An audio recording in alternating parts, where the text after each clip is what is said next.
I'm very impressed with Joe that he's been able to have this longevity in his career. Like he started as Fat Joe the Gangster, you know what I'm saying, doing real street records, and then transitioned to doing more commercial records, found Big Pun, found success with that.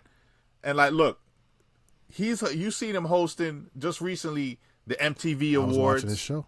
Oh no, I didn't watch it. You know what I'm saying? I thought you were gonna say his show. Yeah, like he's got a he's show got on a podcast. Stars. Now he's got the shit on Stars. You know, Fat Joe Talks. Stars or Showtime.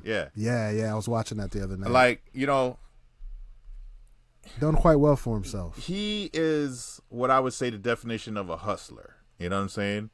He is like, him and Nori, I think are kind of like cut from the same cloth as far as getting to the bag one way or another. Like, they just didn't stay and say, I'm a rapper and just I'm just gonna eat off of that. They finagled that into other avenues of income, which is pretty impressive because, you know, Joe, you know, he always, at some point, he's gonna hit you with something that's gonna be in heavy rotation of radio. He's gonna have another hit. Yo, you know what I'm saying? That's what I'm saying. My man, like, ain't really ever lose a step. Right. Like, he might have not been popping as big as he was in the early era, right? But every time he puts out a project, he got one or two bangers, man. And it's like he doesn't lose a step as far as vocally. Like, the guy just knows how to spit on a record. He's got the voice, the cadence, the flow. Like I said, he's a professional. He's a professional. He's consistent. You know, you never really hear his name in the conversation of like top 5 MCs, but it was funny. Like, I used to watch these guys Dormtainment, right? These college kids who do a lot of funny videos on the gram and everything, and they started doing a podcast. And one time they was reviewing Joe. They're like, you know, they kind of said it best. He's like, you know, Joe isn't like all the way over here, but you know, he's consistent where he's gonna drop some hot lines. He's gonna give you a dope record. You know what I'm saying? He's not like the best artist. You know what I'm saying? But he's damn sure not a bad artist. He's a consistently good artist. You know what I mean? Yeah. So, you know what? You want to hear some funny shit? And it's kind of lame now that I think about it, but like, yo, we used to roam the streets on South Beach in like the late 90s, early 2000s, hoping we would run into Terror Squad. Because, you know, you just run into random people on South Beach. We ran into Pharrell one day randomly. Dude probably thought we were trying to stick him up.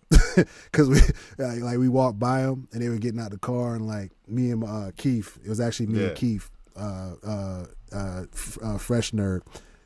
They're getting out the car, security's getting them out. We over here circling the man. I was like, yo, I think that's Pharrell. So we double back, circled the car. Yo, I'll never forget the look on Pharrell's face, dog. Like, he was looking like, yo, what's wrong with these weirdos, dog? Yo, we ran into mad people down in South Beach, man. No, but hold on. But I'm telling you, we used to comb the streets, dog, on like Friday and Saturday, hoping we would run into like a Terror Squad or run into a Fat Joe, because we had the CDs on us. And we were just hoping we would run into him just to, you know, throw him a down. That wasn't a bad strategy at that time.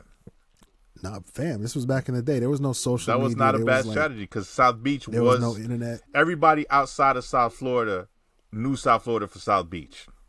You know what I'm saying? But he's one of the guys where I was really hoping I would run into, because he was like a real hip hop head, and you know, this was way after Pun passed, and I think, you know, he was connecting with Khaled, and Khaled was blowing up, and I was like, yo, this is the time, like he's gonna help get Florida on the map. Right. And we gonna do it, you know. So it was like we used to comb the streets hoping we run into this dude, man. Yep.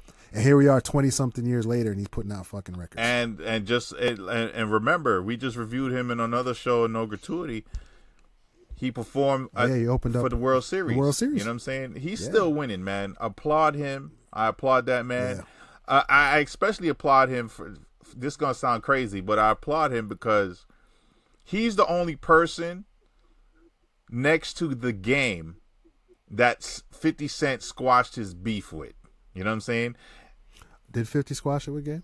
I mean, he ain't really squashed it with Game. Farrakhan made them shake hands. You know what I'm saying? So you can kind of say they squashed it. But 50 publicly was like, yeah, you know, if me and Joe didn't work this out, like, this would go on forever. That's true. You know what I'm saying? Because Joe's not backing down.